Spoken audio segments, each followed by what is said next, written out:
जमाने का गीत बजौलन। वाह पहले जब लोग मोबाइल का जमाना ना रहल तो जैसे आप लोग आगे तरह बैठल हुआ ये देख के लगता कि पहले के जमाना जैसा।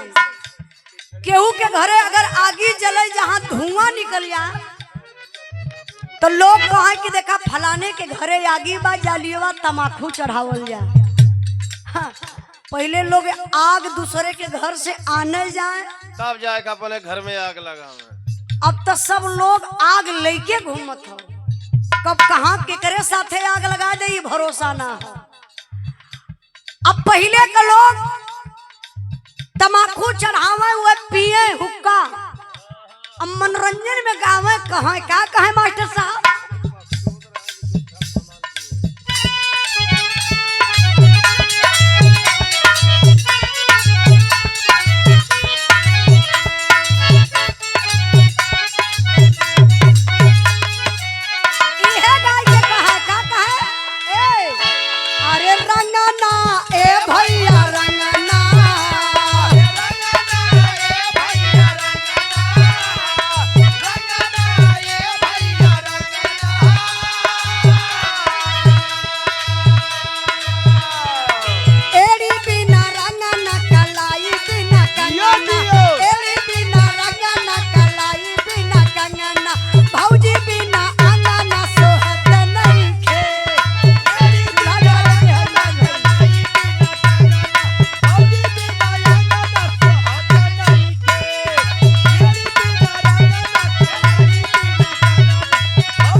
तोहर शिकायत करत बाटे तो और पैसा दा मन बढ़ावा। तो देखी तुझा बतियाला मोहर के मास्टर के बुला ले थे भाई उम्र 55 का। हाँ दिल 55 का। राम सिंगारे भैया इतनी रात के केहू के मोबाइल पर फोन ना आवत हुई। कितना दीवाना आदमी हो देखा। हाँ तो सड़के में ररुआ फोनवान के आवत हो आग लग जाई। रात का फोन होता इनके चूल्हा जरावे के। अरे भैया जो बनारस वाली करत होई काहे बेइज्जती करत हुआ इतना यूट्यूबर भाई लोग लगौले हो। चला दिया भैया लोगों ने के। नहीं हमारे मास्टर साहब बहुत अच्छा आदमी हो। तब कैमरा उठा लगा कहीं भरारिया में बढ़िया अच्छा आदमी। राम सिंगारे भैया इनकर बात बताइए इनकर कांड अगर कहा तो बता दी। मात्र 1 मिनट का टाइम ले आप लोगों का। हमारे मास्टर साहब बहुत अच्छा आदमी हुआ। तब का जितना सीधा प्रेमचंद हुआ उतना सीधा ही भैया ये बहुत सीधा हुआ। इनका कांड आप लोग सुन लेबा तो दांते तर उंगली दबा देगा कि ऐसनो आदमी वही धरती पर जियत हुआ और नंबर 1 घमंडी आदमी हुआ। आइए मास्टर साहब चच्चा प्रेमचंद भैया बा एक बात बतौला कि आज के जमाना में इंसान जितना अपने दुख से ना परेशान बा उससे ज्यादा दूसरे का सुख देख के परेशान हो। वाह इनके इतनी जलनी हो, इतनी जलनी हो। एक दिन गाय बजाए के चच्चा गईले घरे, तो ताऊ में हो उजाला यादव हारमोनियम बजाईला। सबका उजाला उजाला यादव प्रधानमंत्री है, ई कोनो कांड करी है तो हम बचाए ले। इहे घमंडन के हो। चच्चा बात सुनी हा, अभी गईले हारमोनिया बजाए के घरे, तो घरमा जाए के ठे मेहरारू को ब्लाउज फाड़ देना। वाह गौवा को हो उ रिश्ता में चच्चा लगत रहा लड़कर चाची।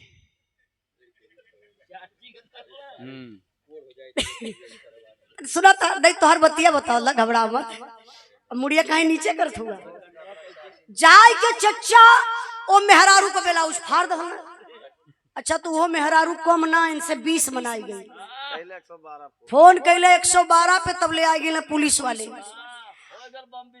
अब पुलिस वाले आइला बस इनके बैठौला कल साले, बैठ साले। और जो गाली देवल जले कल साले, बताओ तुम औरतों का ब्लाउज फाड़ रहे हो।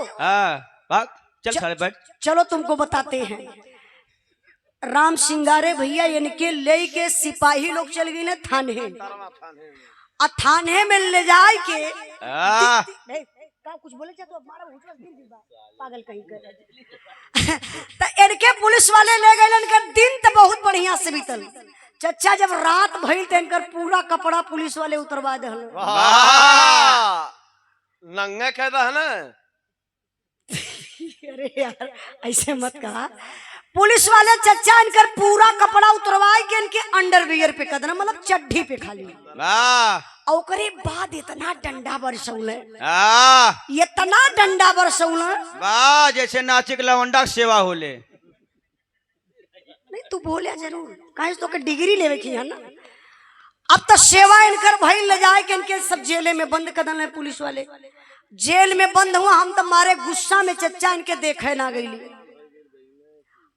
अब इंद्राज भाई इनसे गईले मिले, तो इंद्राज भैया के देखते भरे में भोकर भोकर रोवत हूँ। कहले इंद्राज भाई इतना दिन से हारमोनियम उजाला यादव में बजावत है ना, बड़ा घमंड रहा, लेकिन उजाला हमसे मिले ना अले। तो इंद्राज भैया एक हमसे कहले कि उजाला तोहरे मास्टर हुआ बेचारू बहुत रोवत रहना है, एक दिन जाए के बेचारी से भेंट कला। अब भैया राम सिंगारे भैया हम कहीं से प्रोग्राम गाय के अले रहली, पैसा वैसा बढ़िया रहल। इनके बदे हम काजू लहली, बादाम लहली, पिस्ता लहली, केला लहली, सेब लहली, संतरा लहली, कुल ले के इतना थाने में पहुंच गई। अभी हम देखता लगल चिल्लाई के तो उजाला उजाला। हम कही मास्टर रोवा मत, स्थिति बतावा तोहर कैसन हो। कहा सब कुछ ठीक बा उजाला, हमके जल्दी से जेले से निकलवाला। हम कहली काहे मास्टर साहब, कहना वही ले तो हम इनकर ब्लाउजवे फरले रही है, और जहिया जेले से निकल जा उजाला वही दिन चलब ना।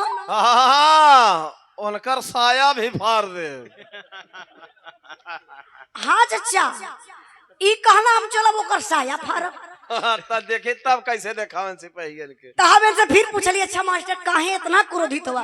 कहाँ ब्लाउजवा फरली तो 112 पे फोन करके ब्लाउजवा देखौली, और जौने दिने इनका सायावा फराई। हाँ तब का देखई हैं। ऐसा लोग धरती पे जियत हो, हारमोनियम बजावत हो। हम तो कह के फिर पुलिस वाले ले जाते तो ठीक रहा। 12 बजे राती से फोन आवत है, तनी पहल लेवत हो। सुधर जा मालिक सुधर जा, इंसान हुआ जानवर ना हुआ। तो आई कुछ आप लोग बताइए सिंगारे भैया, होली टाइम से बंद भी हो जाए, अगला